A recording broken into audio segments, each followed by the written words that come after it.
MIDC के रास्ते पर बारिश के पानी में मिली बुजुर्ग व्यक्ति की लाश, रास्ता न बनाने पर गुस्साए नागरिक।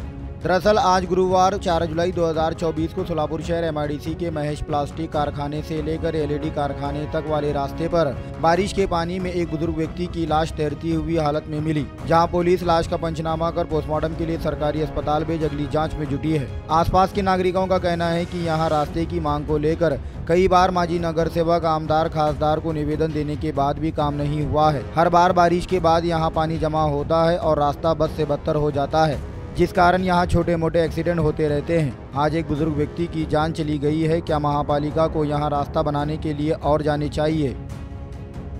जय हिंद।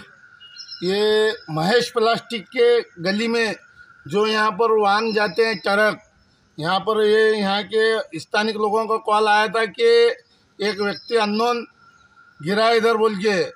यहाँ पर जो देख रहे हैं आप, यहाँ पानी तकरीबन गोलगे उतना पानी है, अभी निकाला मैयत में ही। तो वो अननोन व्यक्ति का ये मिला है, आईडी कार्ड मिला है, इलेक्शन कार्ड मिला है। अकबर लाल साहब आनंद बोल के नाम है उनका, वही 70-75 के करीब है। और इस तरह ऐसे अभी पानी है, बरसात आ रहा है, और महानगर पालिका से एक विनंती है, आयुक्त मैडम से भी कि इस तरह, और कलेक्टर साहब से भी विनंती है कि इस तरह रास्ते, कोई बच्चे स्कूल के, अभी स्कूल चालू है, बरसात काल है, बच्चे हो या बूढ़े हो, अगर ऐसा होते रहा तो बहुत बड़ी आपत्ति आ जाएंगी हमारे सोलापुर में। इसको विनंती है कि काम करके जल्द से जल्द अच्छा रास्ता करे। जय हिंद। मी गणेश शंकर बुधारम, महेश प्लास्टिकचे मालक। आमच्या पाठीमागेच्या महेश प्लास्टिक ते एलडीच्या कारखान्याच्या मागच्या बोरामध्ये थोडं जरी पाऊस आला तर त्याचा गुडघाभर पाणी साचलेलं असते।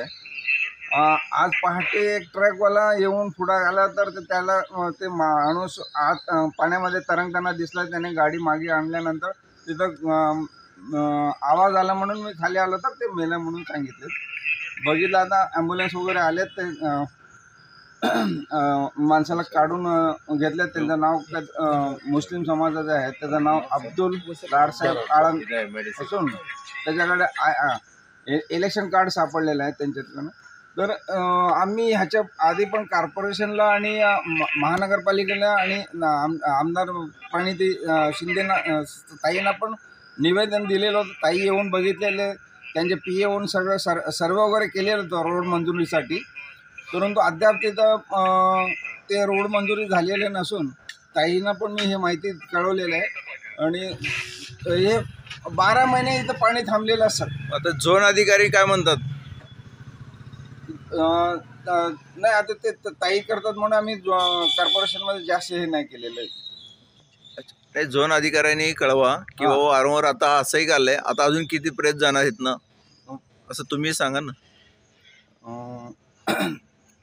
नमस्कार, मी डॉक्टर कपिल एलदी, राहणार एमआयडीसी इथे। आमच्या समोरचा जो रस्ता आहे, तर मागचा इकडचा रोजचा येण्याचा रस्ता आहे आमचा, तो इवन उन्हाळ्यात पण ड्रेनेजचे पाणी भरून पूर्ण तुंबलेला असतो। जाणं येणं आमचं अवघड झालं आहे। आम्ही खूप वेळा तक्रारी करून, म्हणजे महानगरपालिकेला तक्रार केली, आयुक्तांना तक्रार दिली आहे, नगरसेवकांना तक्रार केली आहे, पण काही त्याचा उपयोग झाला नाही आहे। आज एक माणूस मरेपर्यंत वाट बघितल्या लोकांनी, अजून किती लोक मरेपर्यंत वाट बघणार माहीत नाही। लहान लहान मुलं पण शाळेकडून जात असतात। आता आम्ही तक्रार करायचं कोणाकडं? आमच्या लहान मुलांना जायला राहायला पण रस्ता हाच आहे, आम्ही फिरून पूर्ण 2 किलोमीटर जातो लांबून इथून। आता ह्याचं काय करायचं? याला कोणी वाली आहे का नाही असं प्रश्न वाली आहे का नाही? आणि पॅरलल रस्ता अधिक, आणि इकडच्या बाजूला सेम पॅरलल रस्ता आहे, तो पण पाण्याने तुंबलेलाच असतो। आणि त्यामुळे दगड मोठमोठे आहेत, चुकून माणूस तो पाय पडला आणि तोल गेला की डोक्यावर पडून तरी मरायलाच पाहिजे असा। आता एक जर बिचारा माणूस गेलाय 75 वर्षाचा, रोज काम करून खाणार माणूस आहे, असे किती लोक जाईपर्यंत वाट बघणार आहेत लोक?